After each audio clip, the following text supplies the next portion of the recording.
Muito bem-vindos à nossa série de estudos de caso com casos especiais. Essa série ela é única, exclusiva, inédita para vocês, alunos do nosso curso de Terapia Sistêmica Integrativa Cristã e também para os nossos alunos de capelania, ocasionalmente para os alunos de naturopatia também. Porque saúde do corpo e saúde da mente são irmãs gêmeas.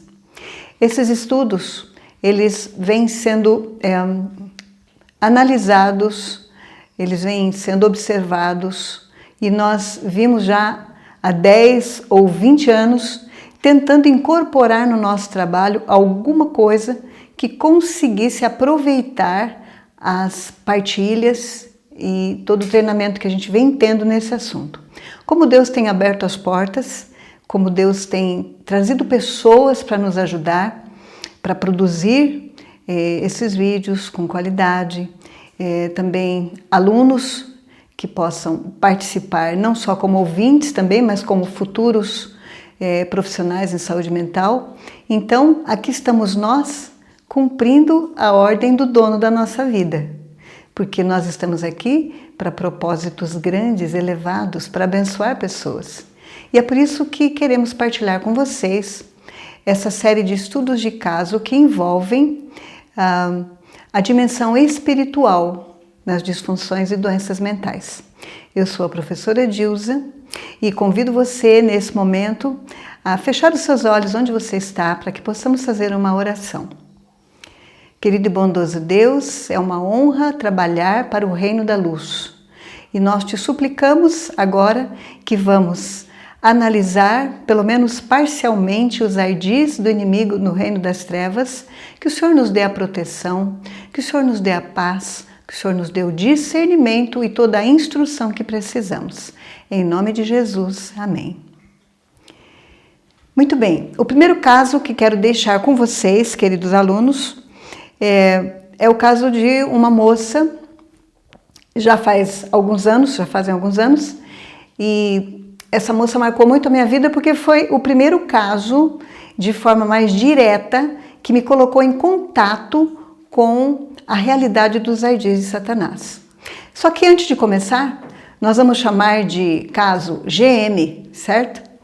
Antes de começar, vamos preconizar aqui, a cada começo de vídeo, uma palavrinha sobre os passos de libertação. Tenho recebido vários telefonemas, vários recados de WhatsApp, várias pessoas me perguntando a respeito dos passos. A gente sempre quer receitas prontas que funcionem para todos os casos. Nem sempre vai ser possível, porém, nós vamos preconizar alguns passos importantes para todos os casos. E um deles, como nós já falamos na nossa última ou penúltima aula, é a pessoa enferma querer sair da enfermidade. Ou melhor, ela tem alguma consciência, algum nível de consciência do problema no qual ela está ali envolvida e ela quer sair daquele problema. Ela já aceitou Jesus, ela já tem Jesus na vida dela, mas por algum motivo ela se permitiu estar naquela situação. Então, se ela quer, se ela já conhece Jesus, já aceitou Jesus, só precisa voltar, é um passo bem grande na frente. Se é uma pessoa que nunca serviu a Deus de forma consciente, por querer ou não querer, talvez por causa da ambiência dela, né? Por falta de oportunidades ainda, então ela vai precisar de um passo a mais, que é aceitar Jesus.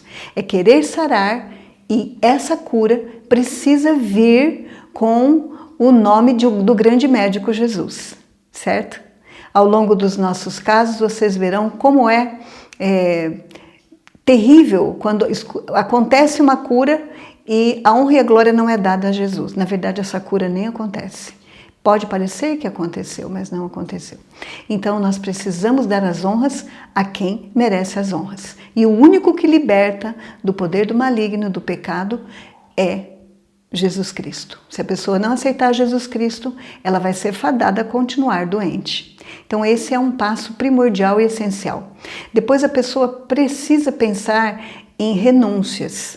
Muitos pseudos ganhos ou pseudos talentos ou pseudos presentes, pseudos poderes, as pessoas às vezes ganham e se apegam a eles e não querem viver sem eles, não se veem vivendo sem aquelas, entre aspas, aqueles benefícios, entre aspas. Então, é preciso fazer renúncias. Toda conquista de algo na vida significa que nós renunciamos a algo para conquistar outro algo. Então, é preciso pensar em renúncias. Vocês também vão ver um estudo de caso de pessoas que tinham o pseudodom da premonição. Ela sabia onde estavam as coisas perdidas que as pessoas perdiam. E as pessoas faziam fila na porta da casa dela para poder saber onde estava. Era um pseudodom. A partir do momento que aceita Jesus e quer se libertar daquele espírito que a acompanha, ela precisa também renunciar a isso. Então, renúncia é uma palavra muito importante. Pode ser renunciar a uma pessoa, pode ser renunciar a algumas ideias, filosofias de vida, crenças, ideologias, formação acadêmica, seja lá o que for. Algumas ideias e algumas coisas dentro de nós também precisam ser renunciadas se nós queremos Jesus e uma vida de libertação. Outra palavra muito importante nos passos é a confissão e arrependimento. Nesse momento de confissão e arrependimento é preciso que pensemos em orações em voz alta. E essas orações muitas vezes são assim, basicamente inacessíveis ou inalcançáveis para algumas pessoas. Presenciamos pessoas que simplesmente não conseguiam falar. Então, nesse momento, é interessante ter uma oração modelo. E nós vamos deixar com vocês no nosso material de referência muitas orações modelos para várias situações de opressão e possessão quando a pessoa quer se libertar. Um dos passos também é não ter nada do inimigo com você, com a pessoa. Nem a família que está ali lutando pela libertação dessa pessoa, ou o grupo de pessoas que está ali lutando com ela, junto com ela, a favor da vida dela, precisa também observar essa situação de não ter nada do inimigo. Aí vem o príncipe desse mundo, ele nada tem em mim. E a questão dos objetos familiares, eu deixei também bem claro na nossa segunda aula. Se tiverem alguma dúvida, estamos à disposição para conversar sobre isso. Mas é bem simples, né? Um objeto tem um dono. De quem é esse objeto? De onde veio? Qual é a intencionalidade dessa música que o autor produziu e que você gosta tanto? Você já pensou quem era ele e qual a intencionalidade dele? Isso vai te influenciar e isso passa a ser uma ideologia dentro de você que não vem de Deus também e que a gente precisa parar para pensar. Aqueles livros, aqueles DVDs, aquela coleção de bibelôs, até isso. O inimigo tem muitas e muitas formas de entrar dentro da nossa casa e da nossa mente. Então, objetos familiares do inimigo, teorias do inimigo, músicas do inimigo, leitura do inimigo, tudo isso nós precisamos pesquisar na vida da pessoa que está enferma, das pessoas que estão envolvidas com ela, para que a cura possa acontecer. Em algum momento vocês vão ver coisas muito simples, como por exemplo um batom na boca. Você pode achar que isso é um extremismo, mas você sabe a história de como as mulheres começaram a pintar os lábios? Veio do Egito. E dependendo da cor dos lábios, era a predisposição sexual dela naquele momento. Quanto mais escuro, mais pronta ela estaria para o ato sexual dirigido aos cultos. Eram as sacerdotisas que faziam isso como uma coisa sagrada. E foram elas que iniciaram essa cultura de pintura de lábios. E uma determinada vez, aqui no Monte Horebe, nós ouvimos uma pessoa dizendo que participou de um grupo que estava orando pela libertação de uma moça. E todos eles sem sucesso. Até que chegou uma pessoa e limpou os lábios dela. Então, pode parecer simplista e pode parecer até muito estranho tudo isso, mas são objetos, são culturas, são pensamentos e são hábitos que vêm do maligno. Então, aí vem o príncipe desse mundo e ele nada tem em mim. Esse verso, como nós já vimos, eu gosto sempre de repetir, está no livro de João. E o capítulo é o capítulo 14, o versinho é o versinho 30. Já não falarei muito convosco, porque se aproxima o príncipe deste mundo e ele nada tem em mim.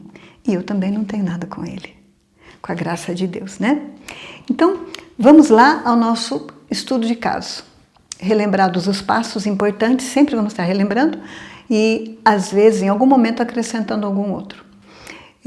Esse estudo de caso é um estudo muito previsível e presumível, porque foi uma menina que, ao nascer, foi dedicada a uma determinada entidade do candomblé, a um santo do candomblé.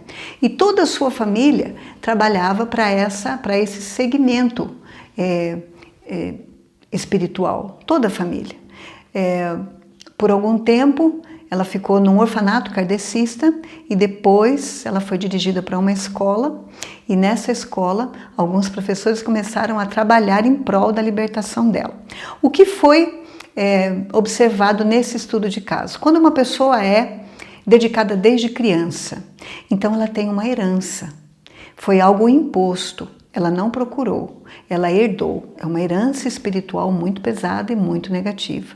Então, claro, negativa para os nossos olhos, nós que estamos aqui do lado de cá, avaliando as consequências para o mundo espiritual e para o mundo social de forma geral e para a saúde da pessoa, para o funcionamento mental da pessoa. Para o lado de lá, algumas pessoas podem dizer que é uma herança espiritual positiva. Por quê? Porque dá poder.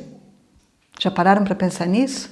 Sabe aquele poder que a própria GM relatou, dizendo que ela foi criada com as tias, com a família, que estavam andando pelas ruas e quando vinha alguém que não era muito bem querida, não era amada, não era bem vista pelas tias, e as tias diziam, eu quero que caia, ou que tropece, ou que aconteça tal coisa, e na mesma hora acontecia, isso é poder.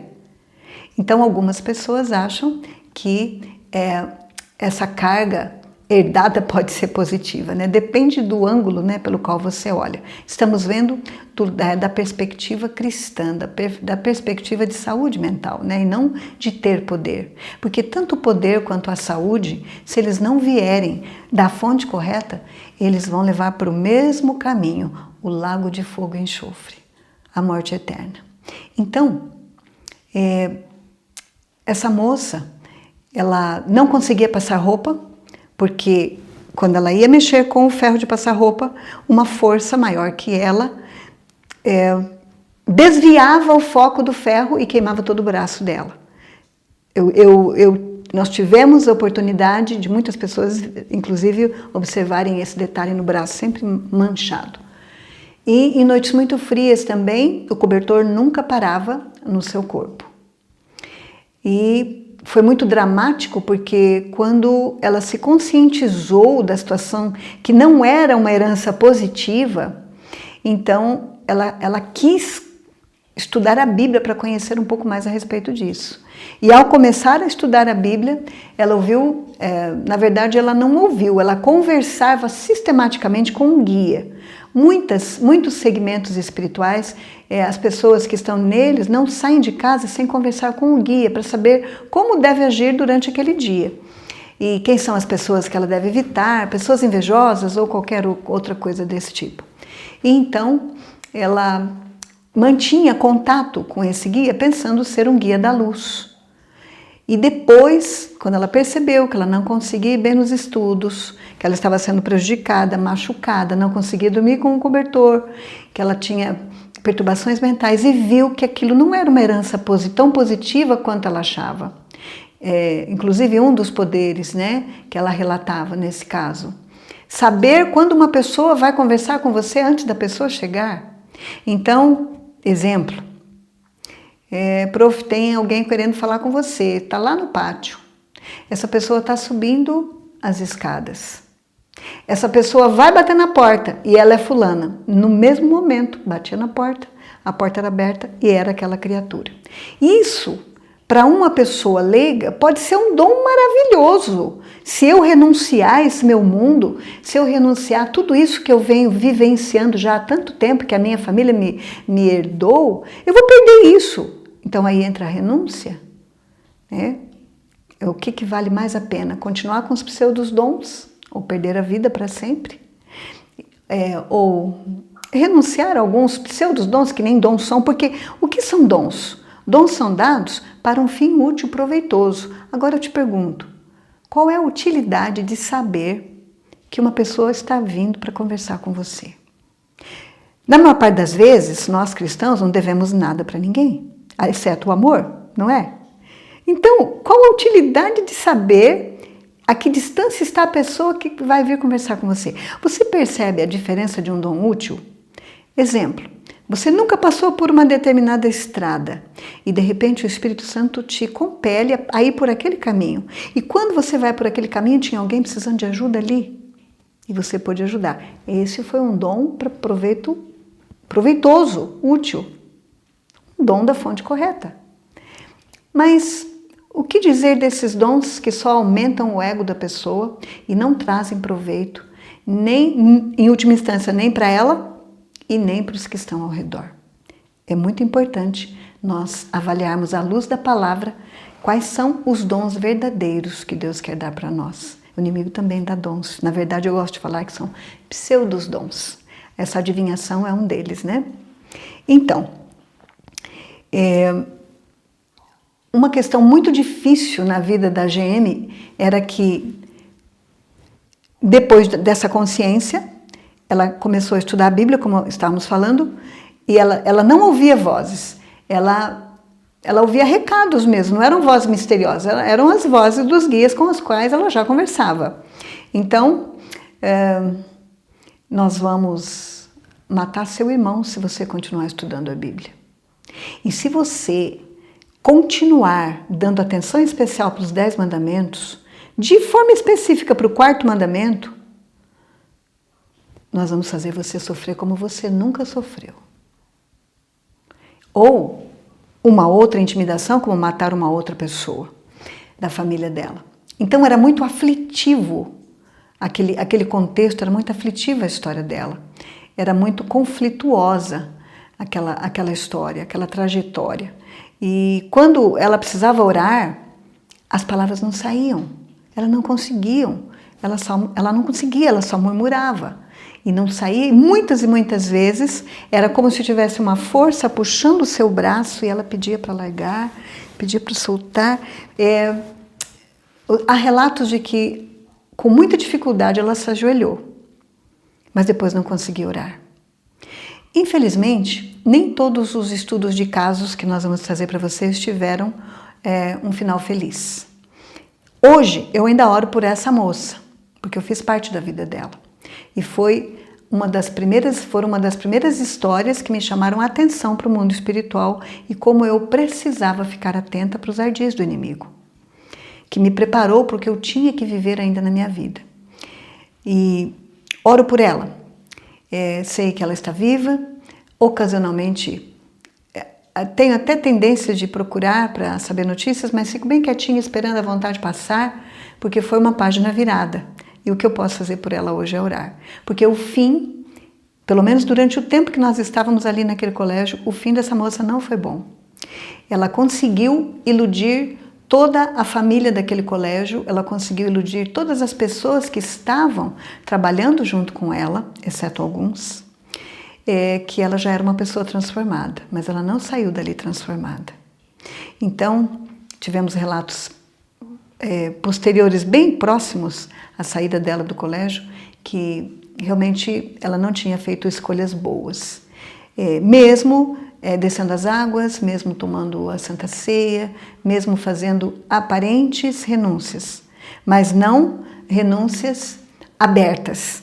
Porque o grupo de pessoas que evangeliza, que dá o estudo bíblico, nem sempre está inteirado de todos esses detalhes da história de uma pessoa que nós vimos contando agora, desse estudo de caso. E esse é um estudo de caso que, se a pessoa não verbalizar em voz alta que ela não quer mais, a rescisão de contrato, que ela está rescindindo aquele contrato, ela vai continuar com problemas, porque na verdade ela não desistiu da antiga vida. Esse relato é muito dramático porque nós temos também notícias de alguém que fez na verdade, fizeram um combinado, as duas, né? Duas amigas ali. Eu converso com você, eu quero a tua amizade, eu quero te ajudar. Mas só quando você não estiver em contato com os seus guias espirituais. Porque eu não quero amizade com os seus guias. Entendido? Entendido? Sim, entendi. Então, era simples ver quando ela estava serena, quando o olhar estava calmo, quando tinha um sorriso, quando tinha espontaneidade, naturalidade, estava conseguindo tomar banho, comer, beber água, dormir, tranquilo. Mas quando havia comunicação com as forças do mal, nesse nosso estudo de caso, eu garanto para vocês que ela não era a mesma pessoa. O olhar era outro, taciturno. E tudo mudava nela, ela perdia a espontaneidade. E numa dessas vezes, essa amiga a levou para casa para sair um pouquinho daquele contexto e para poder terem um dia diferente. E nesse dia, o carro foi capotado. E a experiência foi a seguinte: era como se tivessem muitos seres dentro da cabine do carro, como se fizessem barulhos, mas não audíveis, mas barulhos internos dentro da cabeça. E uma força poderosa puxou a mão no volante de forma que o volante virou e outra força poderosa impulsionou no acelerador. O carro capotou e parou num determinado local, numa pedra grande, bateu numa pedra. Parece que a intenção era afogar as duas no riachinho. Mas elas, com a graça de Deus, conseguiram sair desse carro. E quando saíram, a AGM chorava muito. E a sua amiga perguntou: por que você chora? Ninguém se machucou? Ela dizia: ele não tinha esse direito, ele não tinha esse direito. Ele? Ah, entendi. Então você me enganou. Hoje eu trouxe você para minha casa achando que você estava distante dos seus amigos, que são, na verdade, seus inimigos. E você esteve com eles, né? Então eu quero te dizer, essa amiga falou para ela: o mesmo inimigo teu é meu. Só que tem uma diferença entre nós duas. Eu não fui dedicada para ele desde o nascimento. Então você tem uma carga contra a qual você tem que lutar mais. E outra, eu não quero nada com ele. Eu não converso com ele. Eu não procuro por ele. Diferente de você que ainda não deu esse passo. Então, foi muito dramático, mas graças a Deus não houve nenhuma perda pior do que alguma coisa estragada ali no carro. E numa outra situação, a GM já estava 3 dias sem sair do quarto, sem comer, sem ir ao banheiro, sem tomar banho, sem conversar com ninguém. Então, essa mesma amiga já não sabia mais o que fazer para ajudá-la. E pediu a Deus: o que eu posso fazer mais para ajudar essa criatura? E tinha um roseral muito lindo na porta da casa. E o Senhor Deus disse: faça um buquê de rosas maravilhoso e leve para ela. Vou pegar as minhas rosas mais lindas. Eu sempre coloco aqui no final de semana, num vaso da minha casa. Agora eu vou levar para essa moça que faz 3 dias que nem sai do quarto, nem sei se vou conseguir vê-la. Leva, você não me pediu ajuda? Leva as rosas. Então ela levou, entregou essas rosas, pediu para que ela descesse do quarto. Ela desceu, estava muito abatida, muito pálida, mas gostou das rosas e levou no vidro e colocou no quarto. No outro dia, essa professora amiga dela recebeu uma cartinha dela. E essa cartinha dizia o seguinte: as suas rosas salvaram a minha vida. O seu Deus, o Deus das suas rosas. Então, ela contou o seguinte relato: como ela estava numa luta muito intensa com o mundo das trevas, orando de madrugada, ali durante a oração, o ousado inimigo ainda teve a petulância de aparecer para ela, como se fosse a mãe dela, que já havia falecido há 6 anos, com soro positivo HIV. E estava muito linda, de branco, e dizia para ela: eu te amo, minha filha, eu sei quanto você está sofrendo aqui desse lado, mas venha morar comigo. É muito simples em morar comigo. Engraçado que em vida nunca falou que amava a filha, né? E aí então a GM começou a suar, frio, porque ela estava acordada, ela estava orando, ela estava acordada e ouvindo isso.